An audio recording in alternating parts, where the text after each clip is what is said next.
Photographier le monde qui nous entoure fait appel à la capacité de voir, d'écouter, de ressentir son environnement et d'y déceler une harmonie, là où un œil candide ne verrait que désorganisation ou même chaos.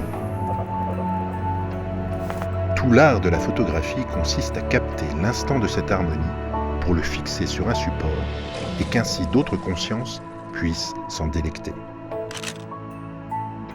La démarche photographique est comparable à l'art chevaleresque du tir à l'arc. Viser une cible lancée au galop et décocher la flèche au bon moment. Et la Polynésie offre pour cela un terrain d'exercice incroyable.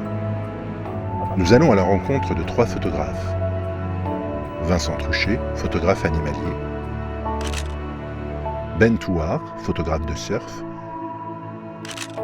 Et Noé Langrenier, 16 ans, qui se lance à peine mais montre déjà beaucoup de passion. Tous les 3 ont pour cible l'instant présent et la monture qu'ils chevauchent, c'est l'océan. En 2018, Vincent a été le premier photographe sous-marin à être exposé au Carrousel du Louvre. Et il a été médaillé d'or pour ses photos de raies manta et requins.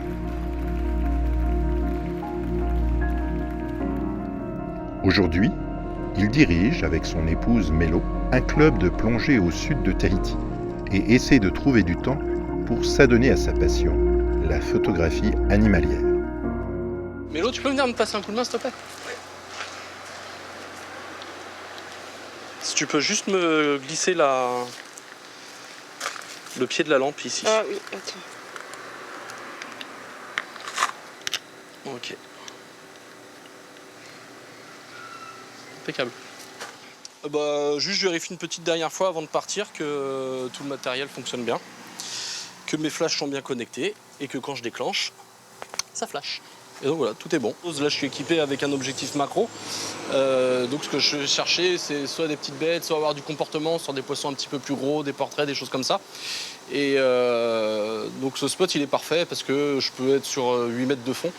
Donc je peux y rester longtemps. Et je peux m'amuser à passer d'un sujet à l'autre. Je peux rester 1h30, 2 heures s'il faut sous l'eau. Et en passer beaucoup de temps en Tuamotu, il faudra filer les requins, les raies manta, les tortues. Et ici, c'est vraiment d'autres choses qui m'intéressent, plus sur les petits poissons, sur les petits crustacés. Et c'est aussi plus un travail d'observation, de patience. Et ça demande du temps.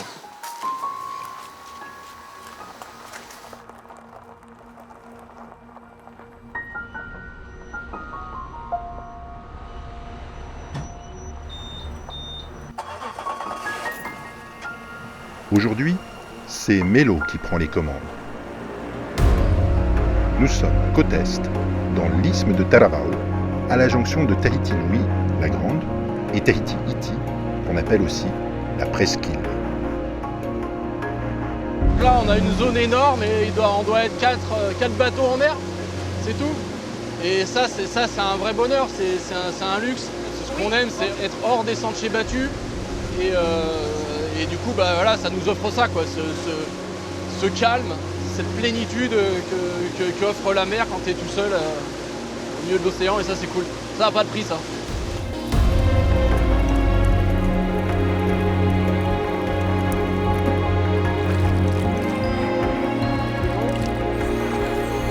C'est bon, ok. Allez,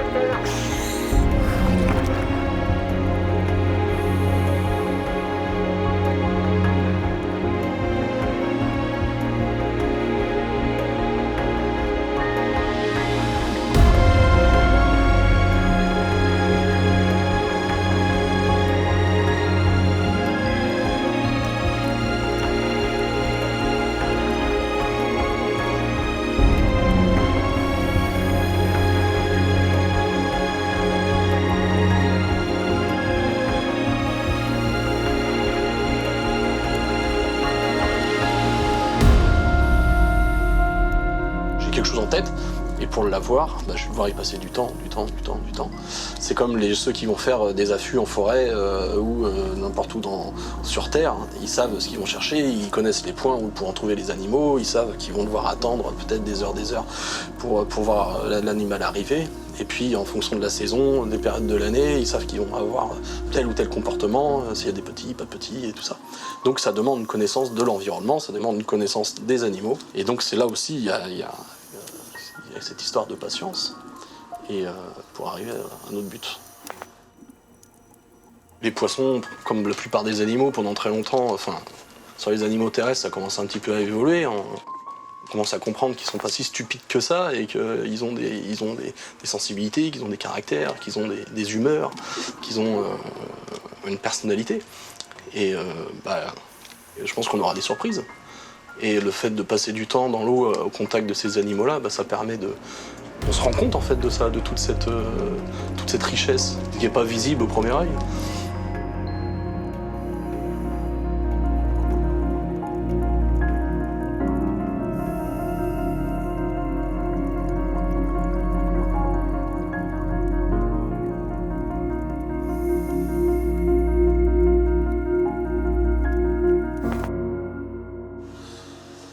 Les apogons à grandes dents.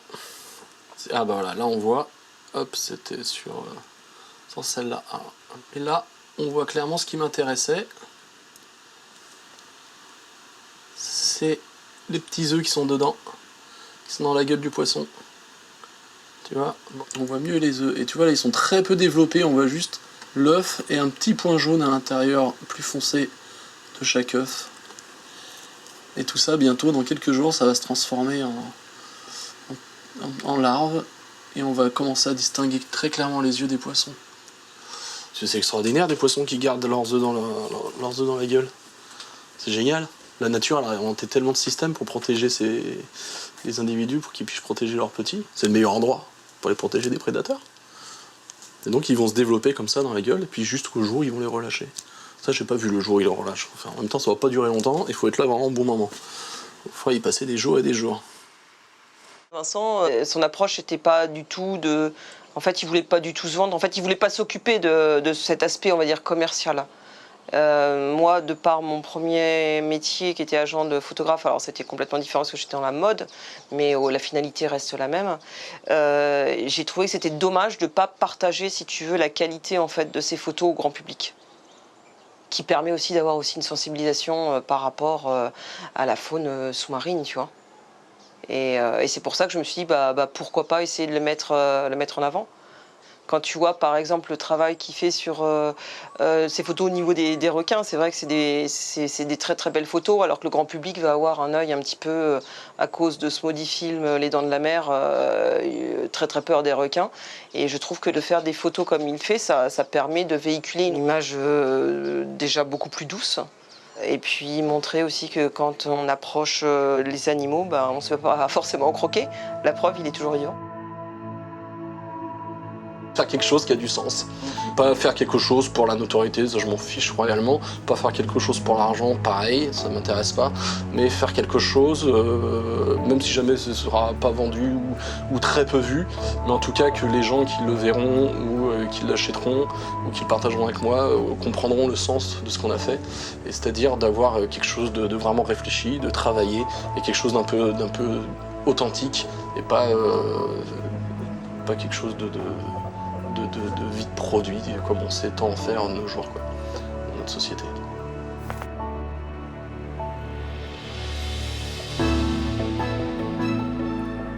Après Vincent, c'est à la sortie du lycée que nous rencontrons Noé. Noé, un prénom évocateur aux accents de déluge. Et c'est fort à propos, car c'est lorsque des trompes d'eau lui tombent dessus que le jeune homme se sent le mieux. Allô, brother? Du haut de ses 16 ans, Noé mène de pair la vie lycéenne et sa passion, la photo de surf. Bro, je crois, on m'a dit c'était feu, hein. Aujourd'hui, c'est mercredi. Les cours sont finis. C'est feu, comme il dit. Là, il y a la houle, il y a un peu tout qui connecte, la marée, la taille, la période. Et du coup, avec tout ça en même temps, le vent, tout ça, ça doit vraiment faire une belle vague. Une belle vague. Des collègues surfeurs, c'est très bien. Mais tout cela réuni sans qu'il n'y ait foule sur le spot, c'est mieux. Alors, l'endroit doit rester secret. J'ai pas envie qu'on soit genre 10 sur le spot, puisque c'est des spots un peu secret. Des fois, on a des vagues de 2 mètres parfaites et tout, de rêve, et on n'est que 2. Et ça pendant 3 heures. Mais bon, là aujourd'hui, il y a 2-3 collègues quand même, je pense qu'ils vont venir. Et après, il y aura peut-être, puisqu'on est mercredi après, du monde aussi. Hein. Noé est originaire de France. Il est né à Villers-de-Lans, petite station de ski située au cœur du Vercors. Il vit en Polynésie depuis 4 ans et a passé ses 2 premières années à Wahine, aux îles sous le vent. C'est là que sa passion pour l'océan est née. Hey, Joe! Ouais, je crois que c'est pas mal là. Passage express par la maison, où Sophie et Christophe, ses parents, comme tous les mercredis, attendent la décision du fils. Noé va-t-il à l'océan aujourd'hui ? Au départ, j'étais plutôt très inquiète quand il partait comme ça, au milieu de l'eau. Ça me stressait beaucoup. Et puis, j'ai rapidement compris à quel point c'était important, en fait. Et surtout, je vois son bonheur à travers ses photos et pour moi, c'est essentiel. L'océan, pour lui, c'est le Graal. Il va faire du VA, il fait de la muscu. Donc physiquement, déjà, il est prêt. Et il prend ça très au sérieux, il fait de l'apnée. Donc pour ça, je lui fais confiance, parce qu'il sait à quel point ça se mérite, quoi. Là, il faut graisser un peu les joints. Parce que c'est quand même... Le caisson, il faut lui faire confiance et aussi il faut bien l'entretenir parce que il y a ton appareil dedans et ça coûte super cher. Et du coup, il faut avoir un bon caisson, une bonne marque. Et si tu l'entretiens pas bien et que ça prend l'eau et tout, tu perds le caisson et l'appareil. Du coup, franchement, ça c'est important de ouf. Puisque tous ces produits, ça s'achète loin, en Nouvelle-Zélande, tout ça. Après, si ça casse ou quoi, tu perds beaucoup d'argent. Et Noé sait de quoi il parle. Il a lui-même financé son matériel avec la vente de t-shirts qu'il a créés. Yo bro, it's on alors, hein. J'espère que c'est un peu sur le riff. Bon, de toute façon, à l'aise. Le temps que j'aille, il y a le vent et tout, là. Je vais aller en pirogue, hein, donc à l'aise. Ok, brother. C'est un gros échauffement avant la vraie étape, quoi, d'aller faire les photos, quoi. Il y a pour y aller, après faire les photos et le retour. Mais au moins, ça crée toute une histoire.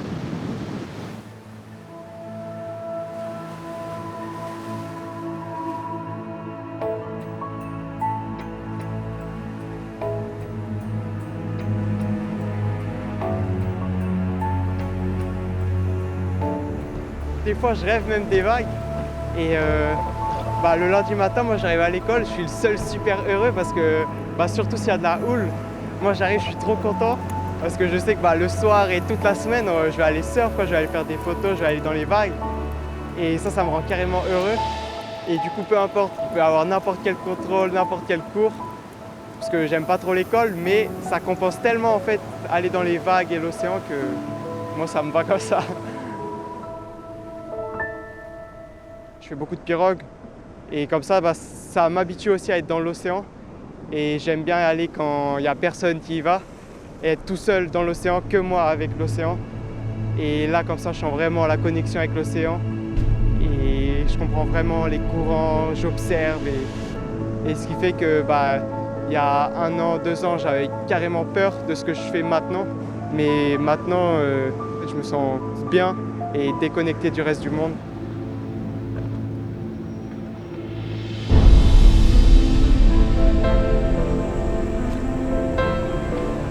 Dès qu'il y a de la houle, peu importe s'il y a les collègues qui sont chauds, peu importe si c'est déchaîné l'océan, enfin moi j'y vais parce que je sais que ça passe par là aussi, il faut mettre beaucoup d'efforts. Mais moi je vois pas d'autre avenir que dans les vagues. C'est là le futur pour moi.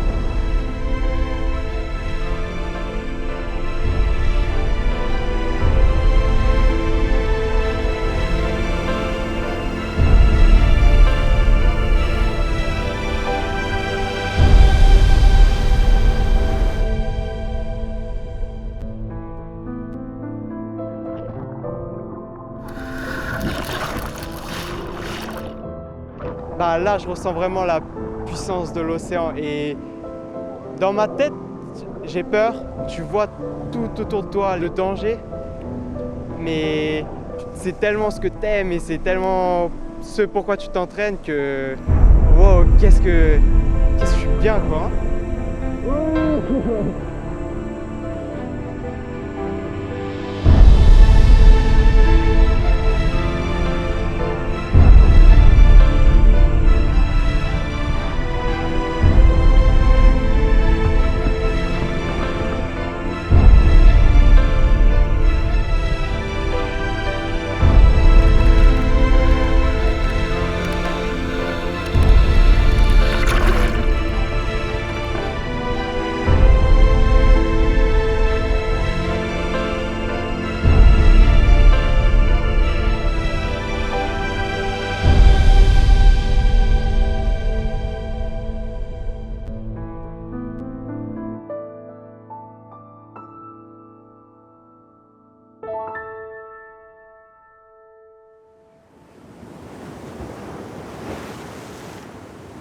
Tous les jours, je vais faire une photo et je suis là, wow, c'est vraiment... Je ressens vraiment une émotion quoi, quand je regarde cette photo. Et c'est aussi pour ça que je prends les photos, c'est regarder une photo et vouloir la revoir et vraiment avoir des sentiments quoi, quand je la regarde et vraiment que ça m'inspire. Mais aujourd'hui, il y en a une et demain, il y en aura une nouvelle quoi. Quand tu vas prendre la photo, c'est juste la moitié du travail, mais après, ce qui va faire que c'est moi qui ai pris cette photo-là, bah, ça va être la retouche. Là, par exemple, pour cette photo, bah, j'ai envie de faire ressortir le récif quand même. Du coup, bah, déjà, je vais faire les réglages de base, augmenter le contraste. Et après, quand tu as fait ça et que ton image est à peu près équilibrée, bah, là, je vais vraiment chercher à créer mon style, quoi. Après, chacun prend le chemin qu'il veut, mais moi, après, je vais direct aller hop, sur la courbe et essayer de créer une image que j'ai envie de regarder 10 fois, 100 fois. Et là, sur celle-là, ouais, je veux vraiment essayer de refaire sortir le riff. Malgré sa courte expérience dans la photographie et son jeune âge, Noé montre de belles dispositions. Mais il veut aller plus loin. Pour cela, quoi de mieux que de prendre exemple sur les plus grands? Salut Noé. Hey, salut Ben. Tu vas bien? Super. Bienvenue, enchanté. Il se trouve qu'un des maîtres à penser du jeune homme habite au sud de Tahiti. Il s'agit de Ben Touar, artiste photographe spécialisé dans la photo de surf et de vagues. Une rencontre a lieu avec à la clé une initiation en plein cœur de la vague mythique Te Ahupo. Ben, moi je me demandais, tu vas quand même dans des grosses vagues à chops et tout, et tu vas près de la vague, et je me demandais du coup si tu t'entraînais ou quoi pour être dans ces conditions-là où tu es allé comme ça. Je m'entraîne pas particulièrement pour ça. Mais c'est vrai que je vais surfer régulièrement, je vais nager régulièrement, je shoote tout le temps. C'est surtout important de comprendre bien le spot, comment ça marche, là où tu peux être, là où c'est dangereux, où il y a des risques, et là où c'est safe. Et puis après, voilà, selon si tu es en forme et si tu te sens d'aller jouer avec les éléments, quoi. Ouais. Il y a ce challenge un peu de venir chercher l'image au plus près de l'action. Mais c'est vrai qu'il ne faut pas oublier que la photographie, c'est aussi tout un travail du traitement de la lumière et de la composition en même temps. Et qu'avec un 50 mm à la nage sur l'épaule, en étant assez safe, on va dire, tu peux travailler des choses vraiment extraordinaires, surtout sur un spot comme Te Ahupo. Bah, c'est comme cette image là-bas où j'imagine que c'est pris de loin quand même. Là, c'est vraiment le moment qui était unique, avec la vague décentrée, cette importance du ciel dans l'image. Voilà, quelque chose de simple, mais shooté différemment, avec un peu de recul, en travaillant la composition et la lumière en attendant le bon moment. Donc là, effectivement, je ne suis pas au plus près de l'action, je ne suis pas à la nage ou sous la vague de Te Ahupo ou les turbulences. Et voilà, donc en fait, la photo, c'est un peu, enfin en tout cas pour moi, c'est un peu un mix de tout ça, où tu vas à la fois chercher une lumière particulière, une composition, mais en même temps, je pense qu'on est attiré par les mêmes choses, par cette puissance du surfeur, de l'athlète, dans cette vague qui est quand même Te Ahupo, une des vagues les plus puissantes au monde, il faut quand même le rappeler. Donc voilà, c'est un petit peu un panel de toutes ces émotions que j'essaie de réunir, pas dans une photo, mais dans un livre par exemple, ou dans un portfolio, quoi. Bon bah, moi je pense qu'on peut go. Hein.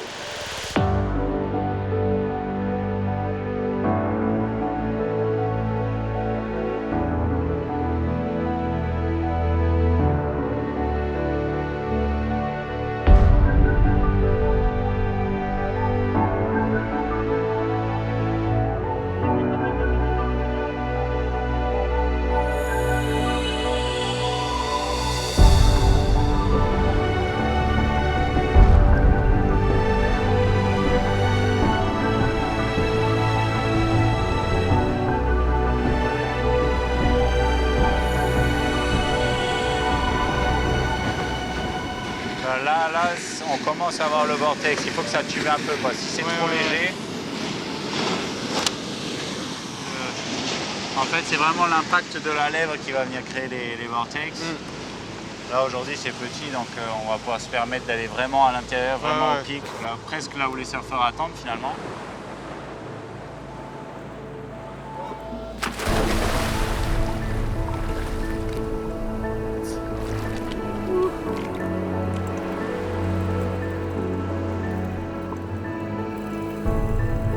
Pour moi, l'océan, c'est vraiment une source de méditation et d'apaisement. Et c'est pour ça, je pense que j'arrive à y passer des heures et des heures et des heures. Et en fait, c'est même plus que c'est de la patience, c'est juste que quand je flotte à la surface comme ça, à Taupo ou ailleurs, c'est un moment où je me sens bien, où les soucis sont loin. J'ai 100% de mon esprit en fait qui est focus sur le moment présent et qui est vraiment occupé par ce qui se passe.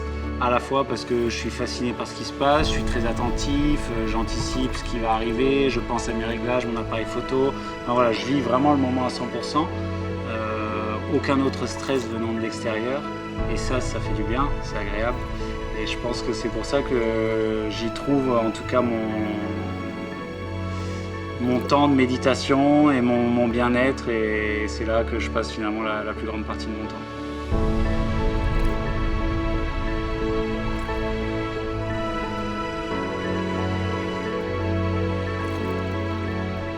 On se rend compte quand même qu'il y a du level aussi chez les autres et ça te rend plus humble parce que tu vois que t'es pas tout seul à travailler, à fournir des efforts et tu vois tout le travail derrière juste une photo, à quel point c'est pas une photo mais c'est des années en fait et tu te rends compte que y a toujours plus fort que toi quoi, hein, et que ça me donne envie de toujours plus pousser les limites encore.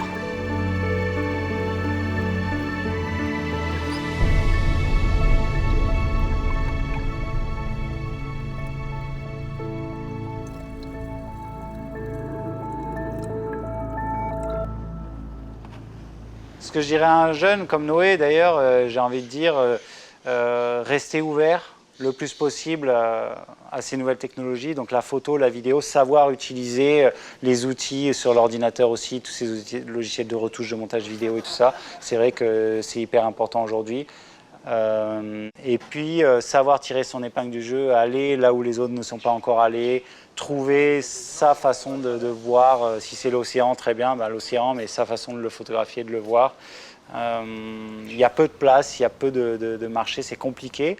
Ça ne veut pas dire que c'est pas jouable, ça ne veut pas dire qu'il ne faut pas le faire, bien au contraire, c'est un métier passionnant. Je sens bien que Noé, ça lui parle et c'est dans ses tripes et je suis très très bien placé pour le comprendre, pour ressentir ça. Voilà, après il faut qu'il n'ait pas peur de travailler et je crois que c'est le cas, donc continuer. Il n'y a pas de modèle type en fait, c'est ça qui est très difficile dans le métier de la photo. Et on est constamment remis en question, mis face à la concurrence.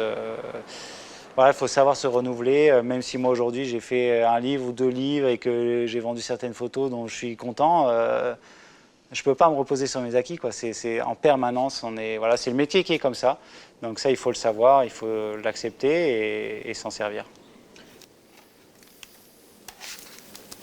Voilà Noé, j'espère que ça te plaira. Merci Ben. C'est ce qui m'a pris un petit peu de travail ces dernières années. Pour Noé, bienvenue dans notre univers aquatique. Bon courage pour la suite de ta quête photographique. À très bientôt sous l'eau. Ben Touar. Je sais que c'est dur et que c'est des efforts et du coup c'est là que moi j'ai envie de mettre aussi ma patte et d'essayer de montrer que moi aussi je peux le faire Parce que c'est ça aussi, j'ai l'impression que c'est pour ça que je vis en fait, pour ces moments dans l'océan. Ces images, c'est sûr que si ça peut inspirer et donner envie aux gens d'avoir cette expérience dans l'océan et de vouloir aussi du coup le protéger, c'est le mieux